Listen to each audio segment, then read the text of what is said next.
At day camp, it all begins with the preschoolers. A successful preschool program can become a feeder system for 10-year campers, siblings, friends, and more.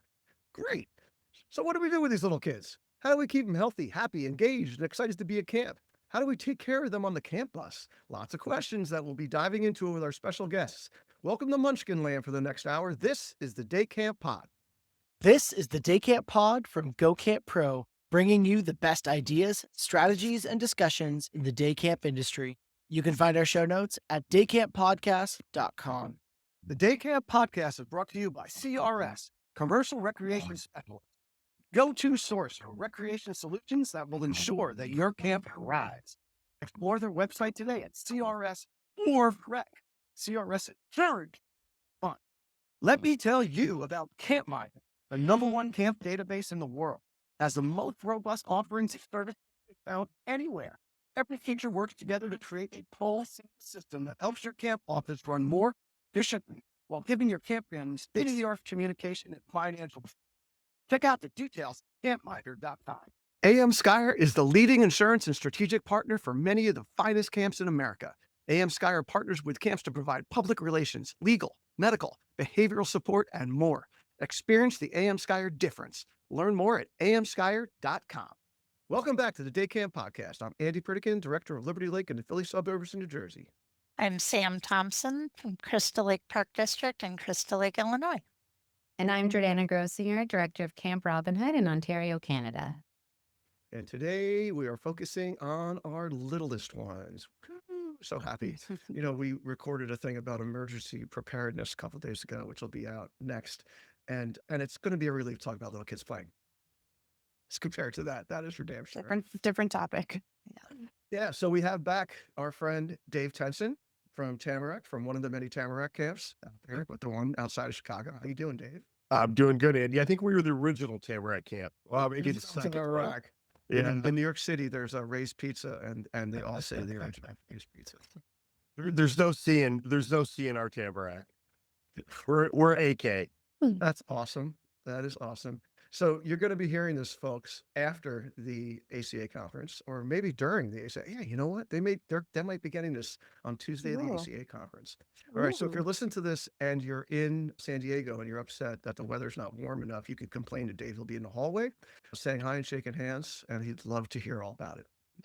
And kissing babies up front. Yeah, I'm fine. Yeah. So hold on. Let's just go a little farther with this, Dave. So last year, I was at the ACA conference in Dallas, Texas, where everybody knows it was literally sub-zero. And I left, and about an hour after I left, I started getting all these text messages that the pipes had burst. Yeah. Where were you when that happened, and how did that go? Well, we had just opened the exhibit hall for lunch, and I got a text from a friend of mine from a camp in Texas who was in the hallway where it happened. And all it said was, you may want to come take a look at this. And I literally sprinted across the courtyard, or I thought it was a sprint. It was probably a moderate walk. That 1 minute or 2 minute across the courtyard, you could have literally become a frozen snowman. It was so damn cold. And I bolt across the courtyard at my greatest speed, whatever that is, and I could see the water pouring out the doors. Oh my gosh. When I'm in the courtyard, and I thought, oh no, oh no, oh no. And sure enough, I got to the doors, and there was one hotel worker there, God love him, with a bucket. And he's standing underneath this. It wasn't even a shower, it was a fire hose. And he's just standing under it. He's soaking wet, and he's catching the water, and he's throwing it out the door.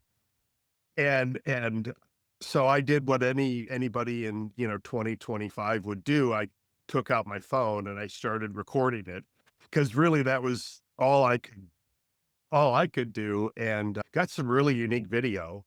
And kind of talking about emergency preparedness, the fire department showed up and was asking the building superintendent where the shutoff was. And the building superintendent said, I have no idea. That's your job. And the fire guy's like, no, we just hook up the hoses and put out the fire. We don't. And so it took them quite a while to find the, Yeah, I heard it was. find the shutoff. It was Wow. interesting. But Wow. Wow. yeah, that was fun. Well, listen, I give you and the other people in charge of the conference a lot of credit. I was in charge of Tri-State for a few years, and it's sort of like running summer camp in the winter, you know.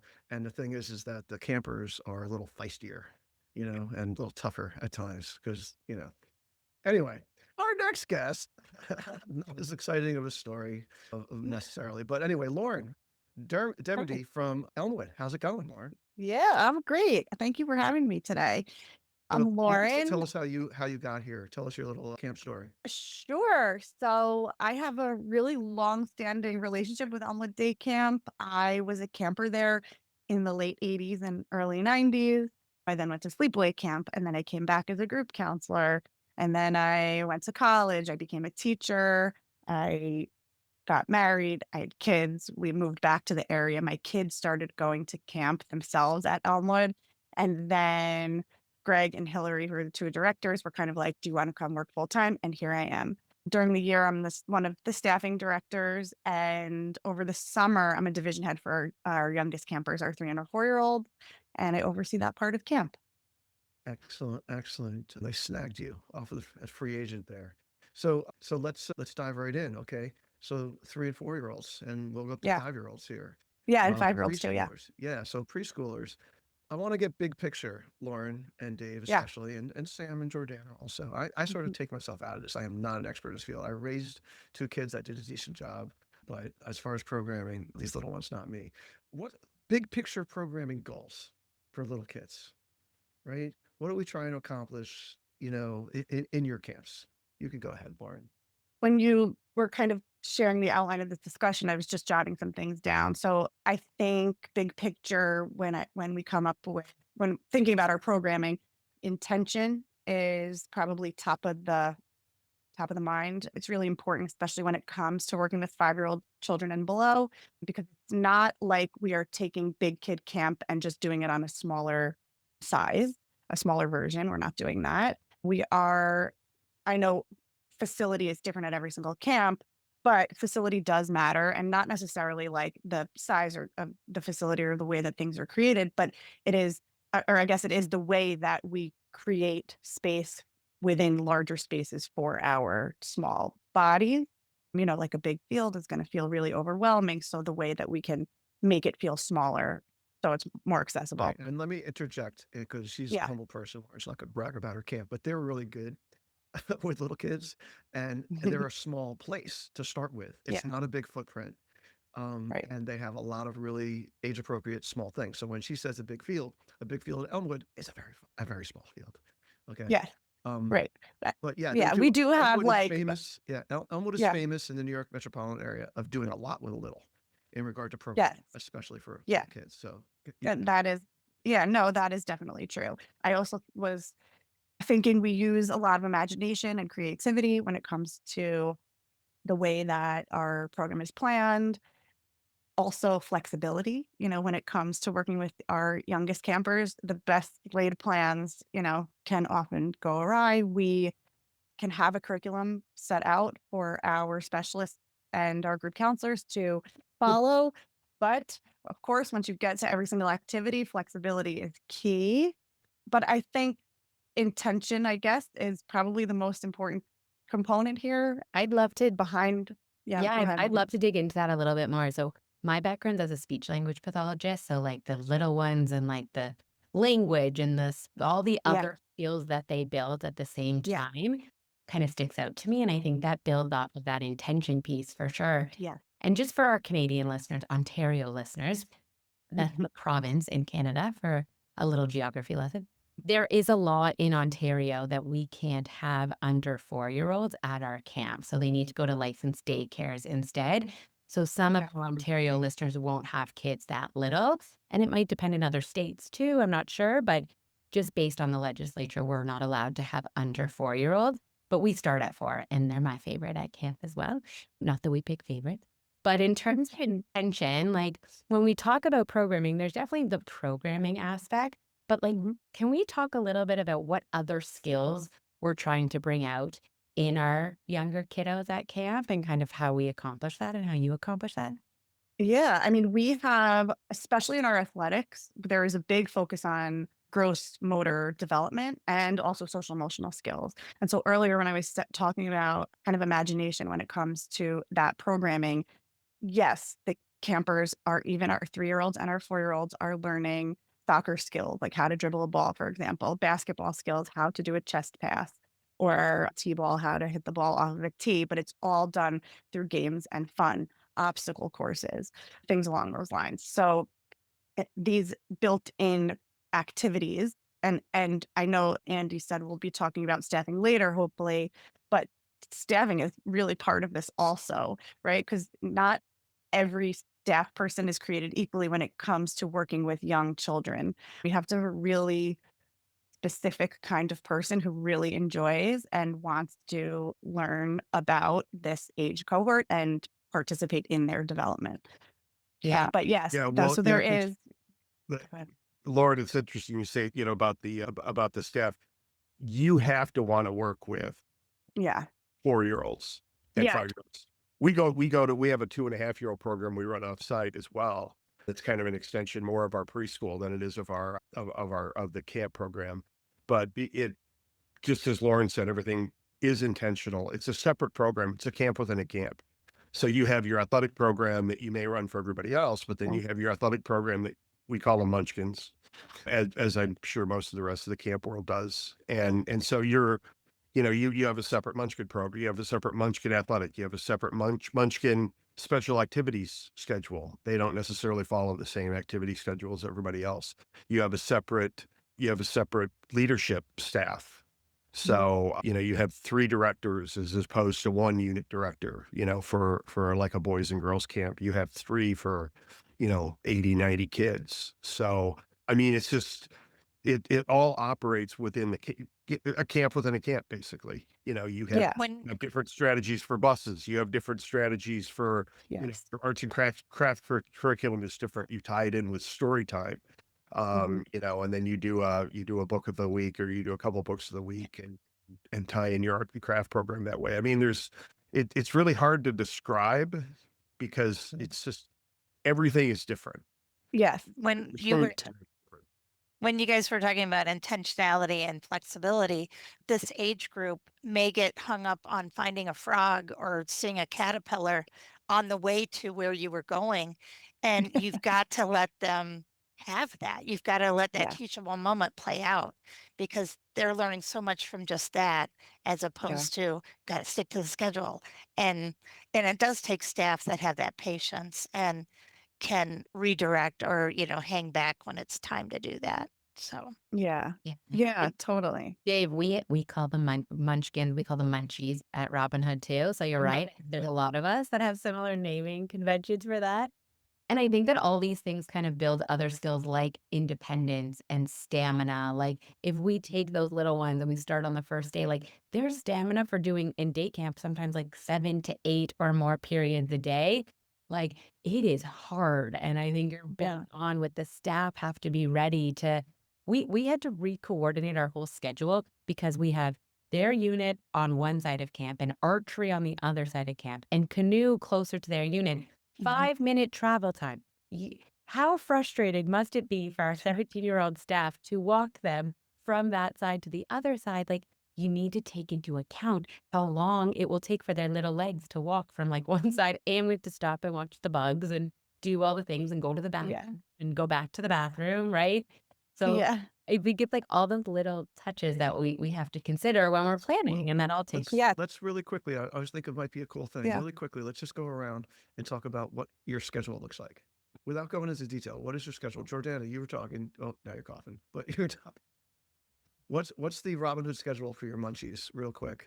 How does it work? Our munchie schedule is the same amount of program periods as the rest of the camp. So they have the same amount of program periods, including 2 swims a day and a lunch in the middle. So we try to actually keep it consistent as the rest of camp, but we build in like a snack period early in the morning, because even by the time they get through the bus ride, they're starving and they have to like open up their whole lunch and have something to eat.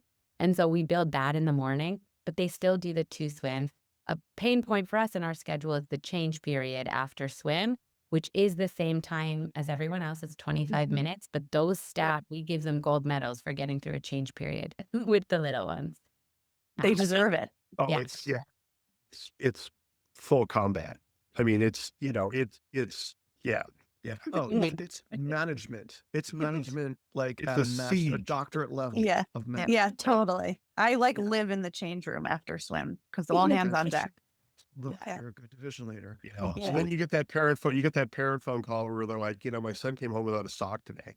Or What- they came home with someone else's. I had one Yeah. sock. That's pretty good, Yeah. Yeah, that's damn good. Exactly.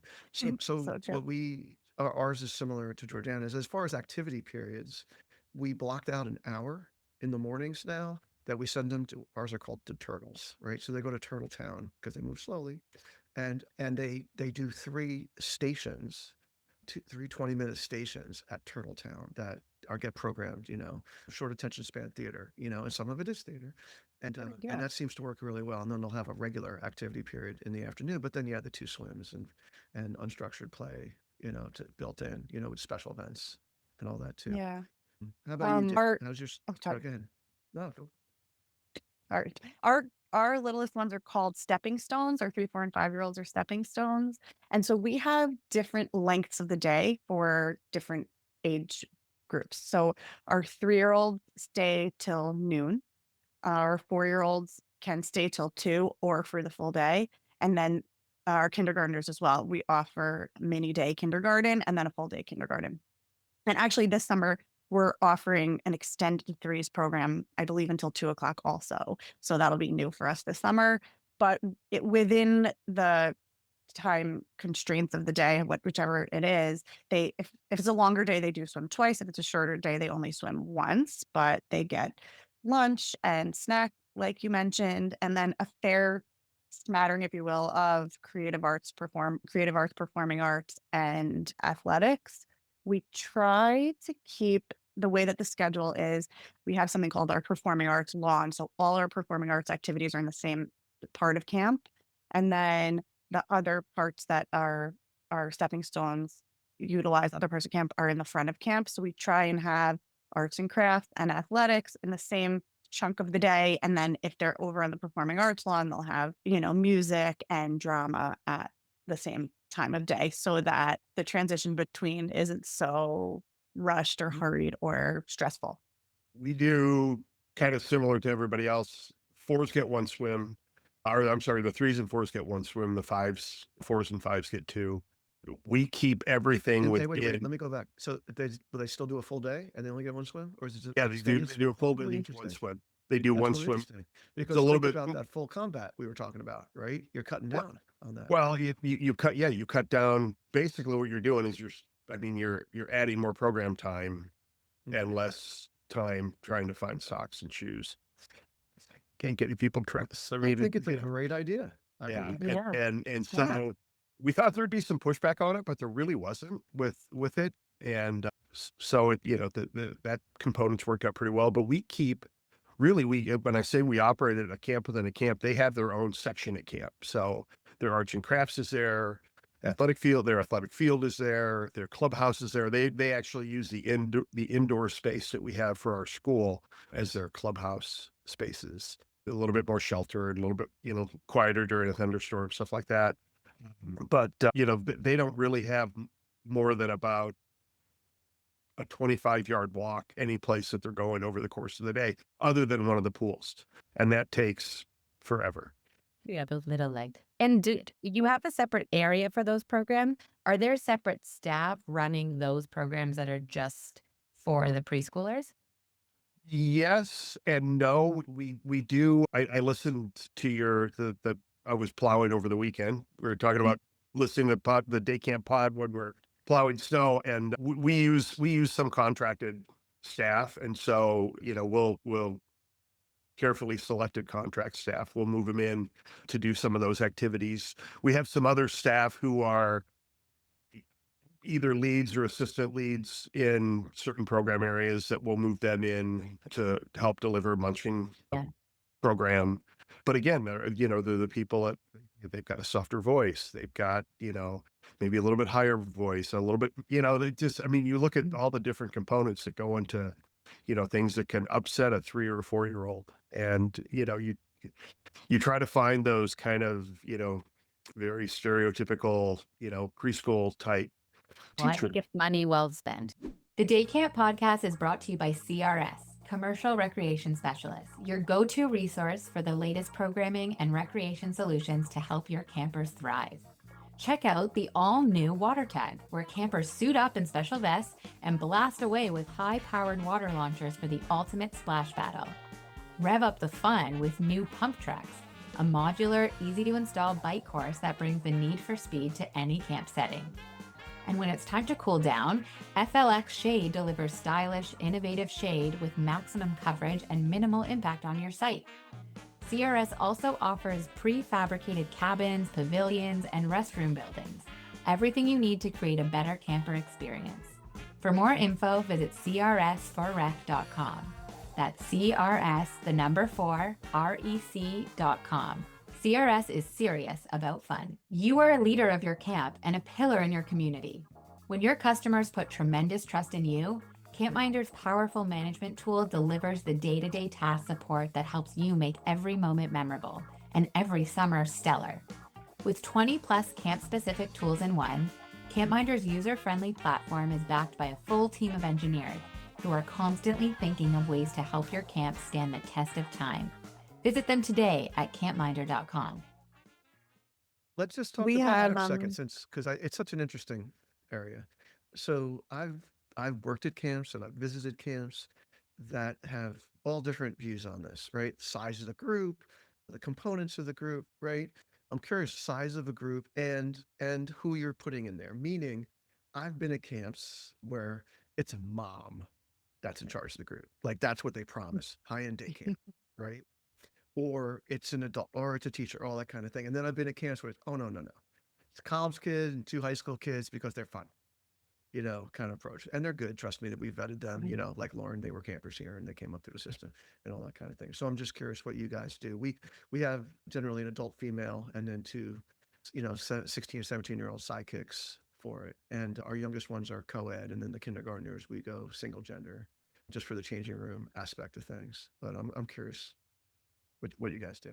For mine, I have 2 different versions of this age group. So the 3 and 4s are at my preschool, and they do their swim time is outside little portable pools and a slip and slide. And then they do stations, of course, and the activity tables and whatnot.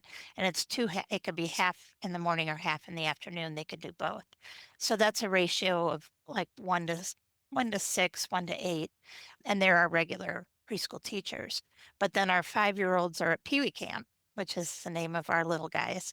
And those guys, basically, they start off with swim lessons and then free swim and then the playground and then 1 day a week canoeing in the little fun yaks. And then they bus on a regular school bus back to a school.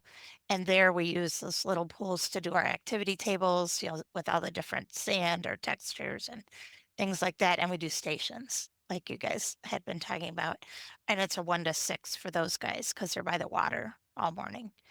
So, and we could talk about special events later, but they get 1 special event a week, 1 field trip a week, which again, all hands on deck to get them on the bus, to get them off the bus, to wow. go potty a million times there and back. So anyway, those are my ratios. Yeah. So we run, again, I have teachers that want to work during the summer from our school. So we have 3 directors for the program. Each one is responsible for about 30 kids. The groups are co-ed. We'll run 15 or 16 in a group with 4 counselors or 4 staff, one of whom is either a teacher or going to become a teacher. So, you've got an adult presence with every group. And then the other staff are all college kids. We don't run high school kids in with the 3s and the 4s, just because they're, well, a lot of different reasons. But, and then the 4s, the older 4s and 5s run something more akin to our full day program. And they're in groups of 10 that are not co-ed and with 2 to 3 staff, depending on the needs of the group. So, it's a lower ratio thing, but the thing that has worked really well for us is having those individual directors instead of having one person for say 90 kids in that age level, you've got 3 that are handling about 30. And so, the thing that we haven't talked about yet is the parents. A lot of them are first time camp parents. They're nervous. They need almost as much hand holding sometimes as the kids, which is totally understandable, right? So you want to make sure you have somebody who's almost like a concierge type. You want that perception so that when they have a question, they can call and they can say, "Hey, Andy, I really have a question about, Jordana, how's she doing at camp?" And blah, blah. And you have somebody who, they regularly eyes on that person, they know the background, they know the history, they know the parent, they have a history of working with that parent. And it just really creates a better, I think, parent dynamic, as opposed to, having 1 to 90. And it's like, God, I don't, You need a customer service rep. yeah, Yeah. yeah, Yeah. yeah. Yeah. I mean, Elmwood does it similarly to everything that I've just heard. So we have division heads. So I oversee our 3 and 4-year-olds, but there are other division heads in our Stepping Stones program as well. There's 4 other division heads. So there are about, it's funny, I just asked Hillary right before I got on this, how many our campers are enrolled. So there's about 85 kindergartners, and they're broken up into about 7-ish groups, and then 45 4-year-olds broken up into 5 groups. So there's anywhere on a given week between like 10 and 13 campers per group. Our 3-year-olds are much smaller groups. There are 3 staff. We have an adult teacher with both of our 3-year-old groups, and then typically high school kids alongside of them. But there's maybe only 9 kids in the group. So the ratio is really fantastic there with somebody who is a tried and true early childhood specialist. And myself, I'm very hands-on, and a lot of my work is communicating with families. But our 4-year-old group's the same. There's always someone who's either an educator or becoming an educator, and 2 other staff members. The other staff members, one is in college and the other one is in high school. Our 3s and 4s. That's a robust little group. Yeah. Yes, very robust. Yes. We have our 3 and 4-year-olds are co-ed, and then our kindergartners also co-ed. Yes, our kindergartners also co-ed, but they do separate into different rooms to change curriculum. Nice. I'll just give a quick overview of Robin Hood too. So we have about 120 4 to 5-year-olds. And so that's our Munchie division. And so we have a teacher who's been with us for over 15 years now. And so she oversees them. And then I kind of oversee the Munchies as well as part of one of my major focuses. And then we split the 120 into 2 units, and we have a unit head in charge of each of the 5 cabins. So there's about 60 kids in each unit. And then in terms of ratios for each cabin, we have 3 staff. So in other parts of camp, we have 2 staff per cabin. But for our Munchies, we go down to max 12 kids in a cabin with 3 staff. They are mostly high school and then university or college age. And then they work together. But our unit heads are really hands-on. So they're not on the phones or behind the scenes. They're right in there with the kids and the staff, so they can kind of adjust and model and really support. But it's we're really lucky with a lot of returning staff who kind of build their repertoire and their toolbox and have been trained very intentionally over the past couple of years. Very lucky. But we don't staff it completely different with like older staff, but our young ones are really capable and they've been doing a really good job. But I'd love to dig into the family stuff now because Dave, I think that's a really awesome point. Like that concierge piece, like as much as we want to prepare the little ones for camp, sometimes they don't even know what's happening, right? And most of the time, but it's the parents that are like, okay, so I'm at daycare or preschool and I'm getting updates on my app or email notifications every time I go to the bathroom. Yeah, full camera, right? Yeah. And so Yeah. I think maybe we can talk a little bit. I know for me, I've been the first time family person at Robin Hood recently. So a lot of those are first time families. So they have a direct line to me, but they don't have access like they do at daycare and preschool, right? And some of it is that we want to train them and teach them of the difference between school and camp, but that can be really tough sometimes. So I'm wondering what people are doing to kind of fight the difference there. Yeah, well, definitely managing the expectations is and we run into it again because a lot of our munchkins do come to us for school. And so they're used to I'm getting photo updates once a day. I'm getting, I never mentioned that Dave and Lauren both work at camps that have preschools. yeah. Yeah. But it's, so that's hard. So you kind of have to, you kind of break them off that we do, and I feel very strongly about it, but we do a parent visitation where parents can come out almost any day and come in and do a visit. They're limited to an hour. Wow. You're limited to 2 or 3 visits per summer, basically. You call and set up your time so we know who's going to be on property. We know what to expect, but we'll have 15 to 20 parents on any given hour visiting. I might have to edit this part out. You say that's just crazy. And I think you and I talk about this almost every time we see each other face to face, and you're just like, you're out of your mind. You're out of your Look, mind. this is why this podcast is great, because you just hear all different versions of what people do, and it's awesome. And as much as it can be a hassle at times, having that face to face interaction with the parents is invaluable, and having them come out and actually, we went to my father-in-law's pool over the weekend, and Johnny couldn't keep up with his 7 and 8-year-old siblings. Well, of course not. Johnny's 4, right? But or he didn't qualify for the Junior Olympics or what. I mean, because the parents, sometimes the expectations are just can be unreasonable. Giving them the chance to come out and seeing the progress they're making, whether it's just social emotional learning progress, or it's gross motor skill progress, or we finally have them comfortable enough to get in the pool and blow bubbles in the water, that takes a lot of communication pressure off the rest of the program. So Yeah, We're could in veer a- That's into this amazing. we could veer into this for hours. I want to go back to Miami. Yeah. But I'll just end this little section in saying that what I've been telling parents for a quarter century is, no news is good news. I know that's going to be crazy for you to hear, these new parents, right? Whose kid was just at some preschool for the last couple of years, where they literally pulled in, parked, spoke to the preschool teacher, kibbutzed with them for 15 minutes, right? Every single day, and got a little sheet that said that he had a bowel movement at 1 o'clock and he ate half his lunch and he didn't eat his brownie, right? I was just like, that's not what you're going to get here, right? I mean, I'm like, I think Dave said it at first, like setting expectations is really important in this kind of thing.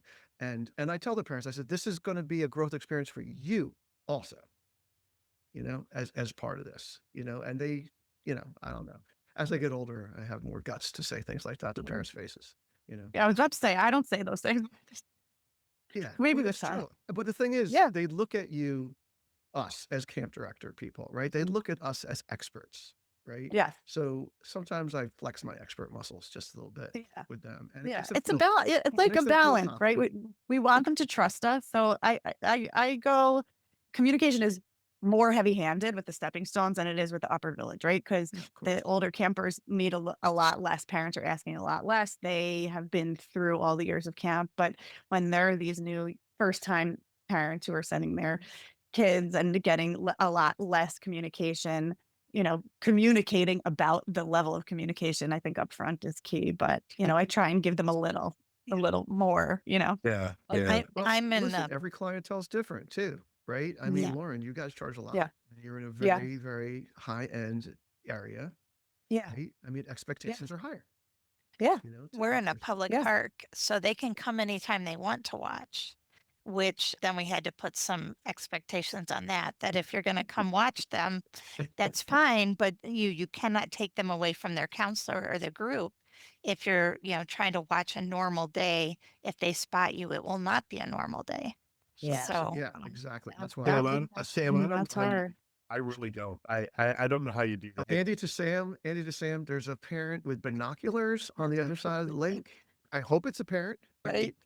Yeah. Well, you know what? We used to have a parent and taught program, which I'm kind of trying to bring back a little bit. But one of the struggles of that was that most of them would have siblings elsewhere around camp. So they'd kind of find their way like somewhere else to do a little bit of binocular spying on their other.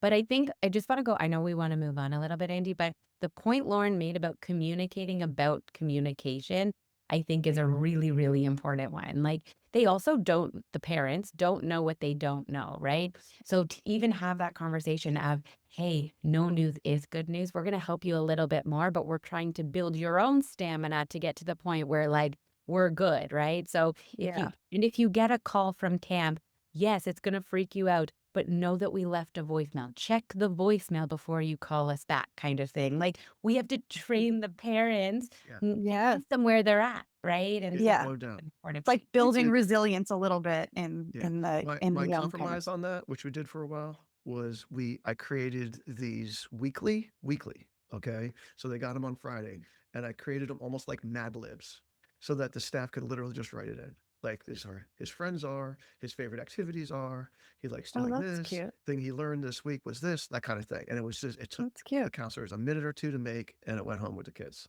Right. You know, That's Andy, really cute. we use stuff like that, and it's there's way less editing and review you need to do for, you know, when you have a counselor who's trying to write, you know, like the whole That's why I said psychological Mad Libs. profile of a 4-year-old. You know, it's like, just, you know, here, look, write in one So- word, right? Right. And fill in the blank. Mhm. Facts. Just put in facts. Right. Yeah, And that- just Nouns. All you're allowed to do is put in nouns. Right. And that gives the parents talking points to draw out the details. Yeah. Because, you know, when they go, how was your day? The kids go, fine. You know, And you know, if my son Justin were on here, he'd be saying, and take lots of damn pictures of these kids. Yeah. Put them up there. It's going to make Yeah. his parents feel really good to see the kids actually happy and doing. Yeah. Let's talk about special events for a second. So let's say you're having a, you know, because most day camp calendars, it's like a thing for the whole camp, Mhm. right? How do you guys adjust it for your munchkins and munchies and stepping stones and such? So at Elmwood, each of our stepping stones age groups has their own special event. So there are the all camp special event days that are tailored to fit them. And I'll talk about that in a second. But like our 3-year-olds have Three's Zoo Day, and the whole day that they're there is themed around Three's Zoo Day. So every activity they go to is around this theme. Fours have Fours Under the Sea Day, and it's the same idea. So every activity is an under the sea theme. We have a main character, Jess, who's one of our athletics directors. She dresses up as Scuba Jess. She's now famous among our 4-year-olds at Elmwood Day Camp. You could probably find her somewhere on our Instagram page. Scuba Jess is a very beloved character. Our kindergartners have Super K Day. It's where they dress up as superheroes and they build their own clubhouse and they learn a secret handshake. And they also have very specialized programming for that day. But for our larger all camp special events, every way that our stepping stones are involved is curtailed to early childhood. So, for example, we had Elmwood Color Day, and the whole theme of the day was like Elmwood was devoid of color, and we need to all work together to put color back into camp. And it culminated in a color run, you know, where you throw like colorful So fun. chalk or whatever it Keep is out of at their eyes. campers. Keep it out of their eyes. Exactly. So we got Get the them. goggles. I Put the mean, and this swim is goggles very, back on. well, this is very Elmwood. So we didn't want to ruin their goggles. So we got them special sunglasses, and we did it in a very delicate, small, different way than like the older campers. The counselors were like really throwing chalk at them. So that's just one tiny example. But then we have had other special events, like all camp special events, like an Olympics, for example, that really didn't work well for our stepping stones. And so we tried for years to kind of like make it work, make it fit. And it didn't really work for our stepping stones. And this is a huge program at Elmwood, our stepping stones program. So instead of really trying to like fit this bigger program to make it work for them, we just now don't do it anymore. And we have other special events in lieu of the Olympics. Yeah. For over 100 years, summer camps have been an integral part of the AM Skyer world. Today, AM Skyer is a strategic partner for summer camps across the country, building personal relationships and providing valuable resources to their clients and friends. Every day, AM Skyer is proud to support camps and help make them safer. AM Skyer was founded by Abe Skyer in 1920 and is now in the third generation of Skyer family leadership. Henry, Jeffrey, Amy, and the experienced AM Skyer staff eat, sleep, and breathe summer camp, in addition to fostering partnerships with camps that last for decades. Give AM Skyer the opportunity to find solutions for your most challenging insurance needs. They go above and beyond. Trust me, I know. Learn more at amskyer.com. you really have to look at it and go, okay, you know, I'm trying to have 4-year-olds do Olympic week, you know, and, you know, not that Olympic week is that complicated for the 7s, 8s, and 9s, but, Right. you know, you're not going to get any level of competition in anything out of 4-year-olds or 3.5, Right. right? Right. And so, the only thing our munchkins will do for Olympic week is they'll make torches when they're in arts and crafts. And so, when we do the parade of countries and everybody's coming in and there's all the music and everything playing, they're walking in and you got 90 little kids holding up their torches, and it's kind of a big deal and everybody cheers for the munchkins and they feel part of it. But then they kind of have their own thing that whole week. So sometimes we try to find ways to build them in, just because we want them to feel like they're part of the camp, that we want them to start creating that connection. So when they come back the next year, and into the future, they're kind of continuing that progression. But you just have to look at it and go, okay, is this going to work or is this not going to work? And you kind of pick and choose, like we do at all Camp Carnival, and it's kind of a big homemade carnival thing, and it's fun and it's kind of hokey and but the munchkins just they're not capable of really enjoying that in the same way. So they kind of do their own thing, and you may bring in a special guest, or you may have a staff person who's a special guest, or you'll do something, you'll do superhero week for them, during carnival. So they get the opportunity to dress up in costumes, but they've got their own thing kind of in their own area, which is kind of the nice thing about, Lauren, it sounds like, we run them kind of similarly, where they're kind of in Yeah. their own space, you kind of Yeah. have your own customized space for it. Jordana sounds, I'm sure Robin Hood does that the same way, Yeah. And it's very similar. I think you guys have more devoted programs for the little ones than we do. Yeah. For us, we really do immerse them fully into what the rest of the kids are doing. And that comes with the good, the bad, and the ugly with that as well. And so I think it's like what we've learned over time. We have 4 big camp-wide programs. And so they have a schedule just like everybody else. But lately, we've been advocating more for some changes for the little ones. So things like, when are we putting their snack? Because the schedule gets blown up on those special events days. So Yeah. in those meetings with our leadership team, it's often that I'm saying, okay, division head of Munchies, what should we be thinking about right now, knowing your kids the way you do, that we need to change little pieces, but they're still doing a full Olympics day, just like their brother or sister in the older age groups are doing. It's just there are some modified things. But similar things to like you're saying, we make sure that on those days, it's all in one area for them. So they're not going so far, because it's exhausting for them too. Like at the end of the day, on a regular day, they are asleep, sweaty on the bus. But on like And- an Olympic day, they're like extra sweaty with face paint all over themselves, right? And how can we just support them in making sure they have enough energy to get through things, and that they're not really melting down at the end of the day? Because often with these little ones, I find they're keeping it together really well for the most part during the day. But then I get calls at like 6:30 at night being like, what did you do to my kid? Because they came home a menace. And I'm like, well, actually, they were perfect all day. And that's probably what happened, because they were holding it together so well. And Yeah. they love to have things adapted messier and sillier. If you make it not about competition, but about a really silly, like where you put whipped cream on your counselor's head and they throw cheese balls to stick on his head, stuff like that. That's Olympics to them. They love any special event can be adapted, and they always want food. Don't forget the food. There's always some special snack that goes with the theme, because they need that break. They get hangry.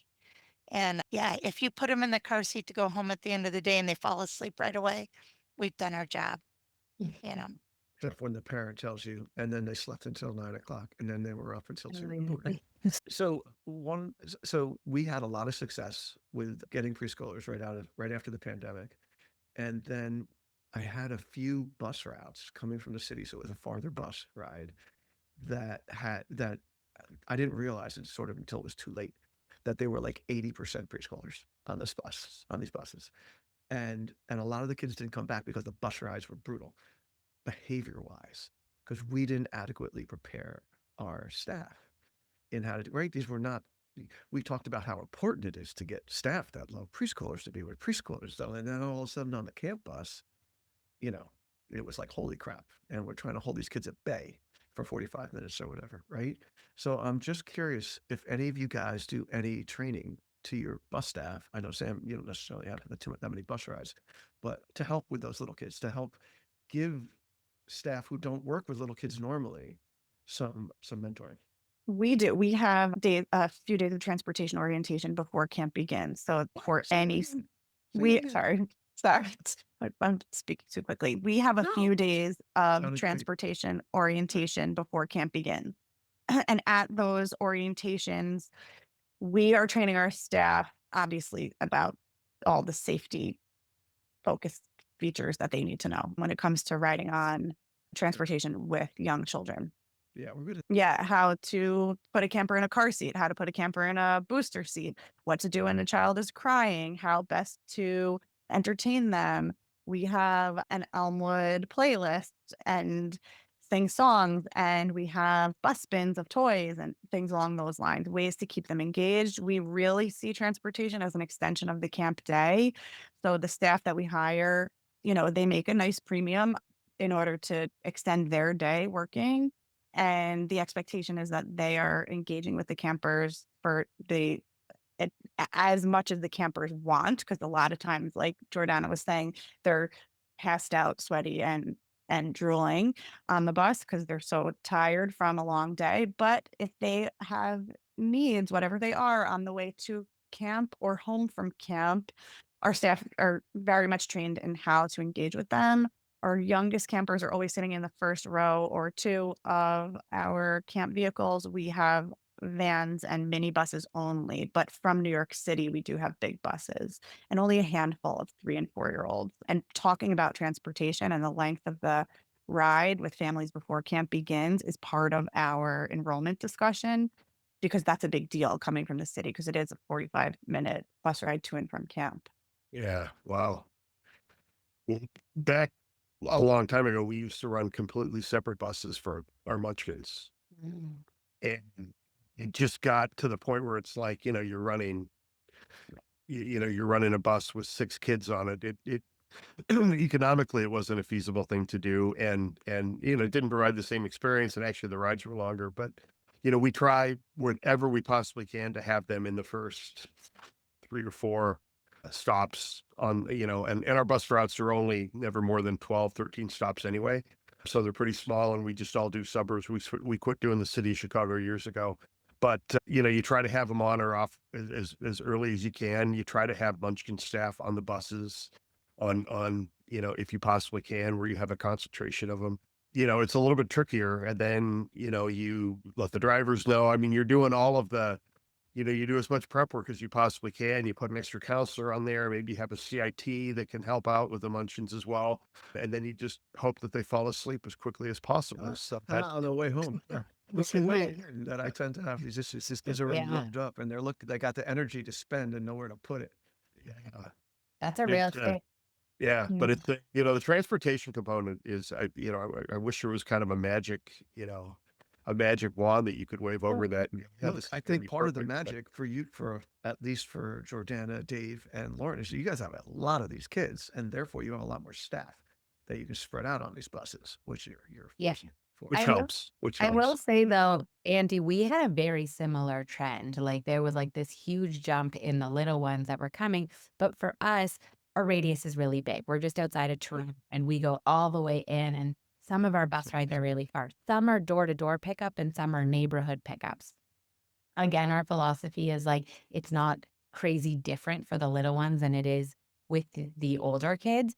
But definitely we have to take some extra time with certain buses knowing who's on them. But it's usually like after we know the route and who's on them, then we'll do some additional training to say, hey, you have actually 8 munchies on your bus. Let me take you aside and give you some extra things that you can have on your bus.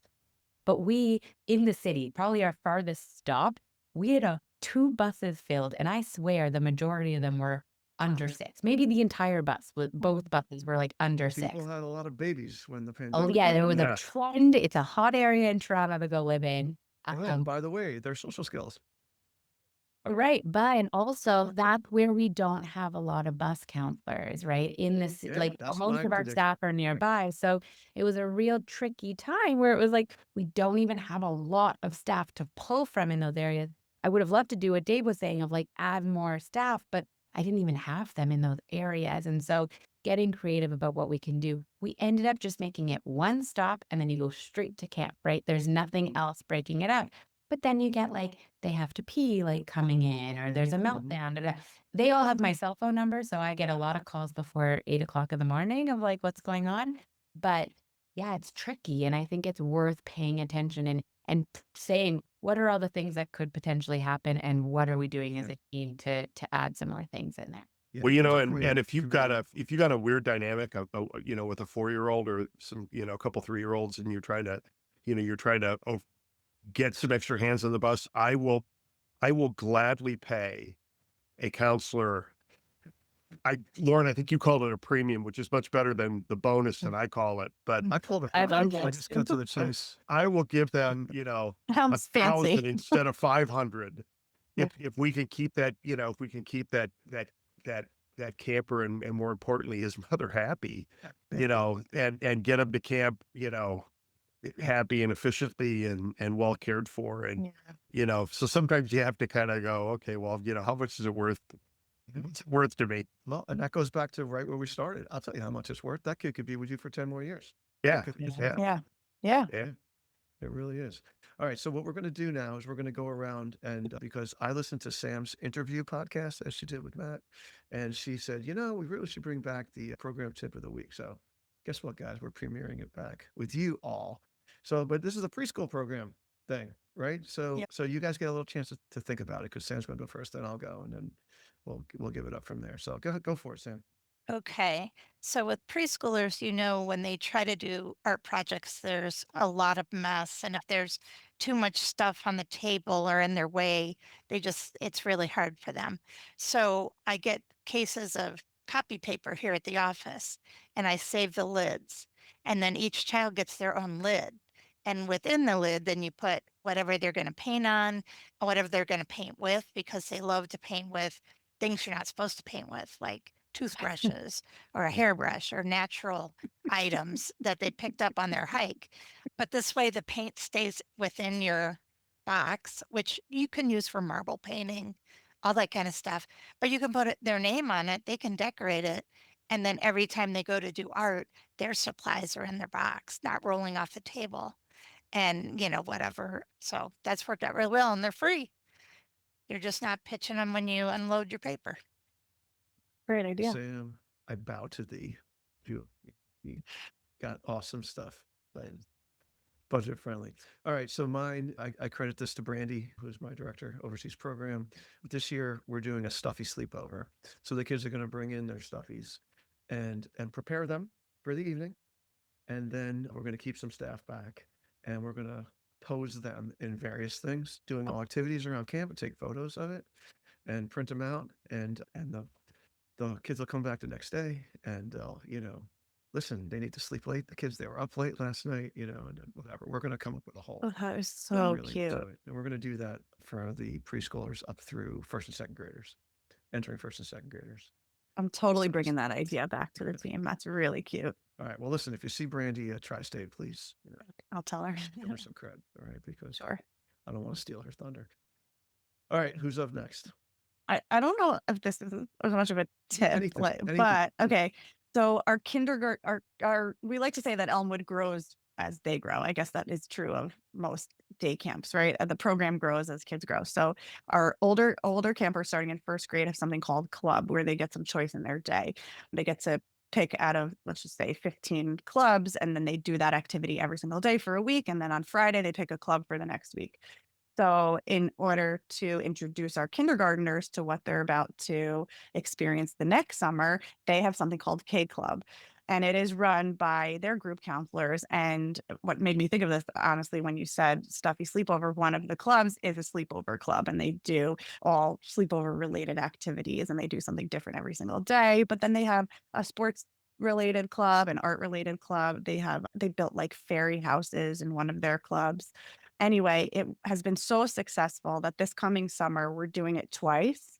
So our kindergartners are not only just going to have 1 week of K Club, they're now going to have 2 weeks of K Club, which I know our division heads are super excited about because the kids loved it. They thrived during that week and the staff really liked it too. As the staffing director, I always have the staffing lens, but the staff loved being able to kind of step out of their typical roles and do something different and become like a specialist. And they got to work with other campers as well, because you're not just going to clubs within your group. It's the decision-based clubs. I think they get to choose where they want to go. And so that's something that I'm really excited that they're going to get to do it twice. That sounds good. Yeah, it's fun. So something that we started doing, and it gave us basically one extra activity session for our munchkins each day, was to buy yard bins with wheels on them. And so when they go to their last activity, they take all of the things that they're going to be taking home that day with them, even though they're not going that far away from, wherever, their munchkin area.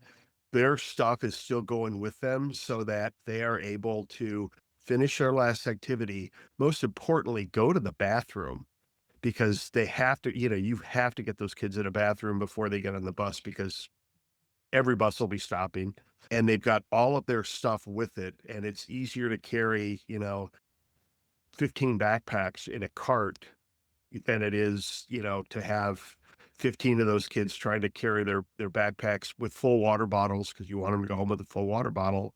And it has given us one extra activity period a day by not having them to have to walk around and, walk back and forth and still do all the things at the end of the day they need to do so we can get them home quickly. I love it. Great Yeah, hack. me too. So Yeah. Yeah. Like a wheelbarrow. Yeah. Yeah, it's just like Yeah. it's like a garden cart made by Yeah. Rubbermaid, Yeah. and they're like, cool. they're maybe $75 or $80 Yeah, or something no, like that. we use but them to cart things around for the Renaissance Fair because we're not allowed to use them. Yeah, they're super efficient. I'm writing all these down. Great ideas. Well, you could for- listen to it too. I'll play it back. You can write them down twice then. We do in the morning for our munchies. Everybody comes in kind of at different times within a window, including our staff. So because we bus most of our staff in as well, sometimes the Munchies 2 staff members might not be until the very end, but the Munchies 4 staff will be there. And so in the morning, to help with the morning routines in those areas and to maximize supervision, our division head has set up some amazing centers, which they're so familiar with in their preschool and kindergarten classrooms already. And so the kids learn this routine of like, when you come in, drop your bag off, and then you can go find whichever center. And we assign staff from all the different cabins to be at the different centers. So essentially for all 60 kids, they could be arriving at different times, but we know they're all kind of localized and they get to pick different activities. And Rebecca, our division head, moves those centers around every morning. So they get to both units share all the centers. So they get different ones every other day. So the kids can either play with some blocks or they'll do coloring or they'll do Play-Doh. And so it's free choice, but it's pretty structured because they know this is the zone. I can't go behind the cabins here. I can't cross the road. When they throw a ball too far, you can see their whole bodies, just their toes stay on the grass. They're very good at listening to all the boundaries there. But the centers has been really helpful and easy for them to do. And then she throws in some fun random things. Like one day she froze dinos in ice cube thingies, and then the kids on a baking sheet just had to melt the ice and get the dino out of it. It will amuse them all morning. So it works really well for us. Fantastic. Arrival I is think a you're right. hard Yeah, time, that but was- yeah, Bit of a hot mess. that was yes. great. That was really Yeah. helpful. That's A great one. Yes. Yeah. Love. Yeah. Thank you so much. Thank you, Lauren and Dave, for sharing. This Yeah. has been terrific. I think that our listeners want rubber to the road. Give me some help on specific things. And I think that this was great for that. I also want to thank our Go Camp Pro team, Travis and Matt, and our editor, Rachel, AM Skyer, Camp Minder, Camptivities, and Commercial Recreation Specialist for allowing us to bring this podcast for you. They support it. Check out our show notes on this and our other websites at daycamppodcast.com, as well as contact info for Dave and Lauren and for Sam, Jordana, and myself. Thanks for listening and making yourself a better Day Camp Pro. We'll be back in a couple of weeks with another episode of the Day Camp Pod. The Day Camp Podcast is brought to you by Go Camp Pro and the Go Camp Pro Podcast Network. Find a podcast for camp professionals of every age and stage at gocamp.pro/podcast. Thanks for listening, friends. Hey, Camp Pros, we love that our industry is built on sharing. In order to foster that spirit, we hope that whenever you share an idea that you learned from the Camp Hacker podcast, conference, summer camp professionals group, or wherever else, that you're quick to give credit where credit is due. That way, we can all encourage more Camp Pros to share the tips and tricks that will make camp better.